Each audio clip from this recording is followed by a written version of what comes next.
ভাই জিজ্ঞেস করছিলেন ভাই আপনাদের চুক্তি কত বছরের কত দিনের জন্য। ভাই বলি, প্রথমে আমার এই চুক্তি এগুলা সম্পর্কে কোনো ধারণা ছিল না, এগুলা সব দালালরাই করছিল। তো পরবর্তীতে জানতে পারছি, যখন এখানে কাজ করতেছি জানতে পারলাম যে আমাদের চুক্তি 1 বছর হয়েছে। 1 বছরের পরে আসতে পারবো কিনা।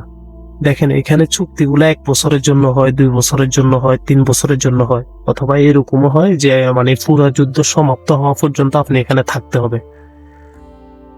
এখন যুদ্ধ চুক্তি শেষ হইলে আসতে পারবো কিনা, বা যুদ্ধ সমাপ্ত হওয়া পর্যন্ত থাকা লাগবে কিনা, ভাই এই সম্পর্কে এখনো বলতে পারি না। কেননা মনে করেন আমার এখনো 1 বছর সমাপ্ত হয় নাই। তো ইনশাল্লাহ 1 বছর শেষ হইলে হয়তো বলতে পারো। বা আমার কিছু ভাই ব্রাদারের সাথে যোগাযোগ আছে এখন কন্টিনিউ, যে ওনারা কারো এই মাসে সমাপ্ত হইব বা কারো সামনের মাসে শেষ হবে চুক্তি। তারা যদি বাইর হইতে পারে হয়তো জানতে পারবো যে তারা বাইর হইতে পারছে, বা তখন বোঝা যাইব যে 1 বছর পর তারা ছাড়ে কিনা।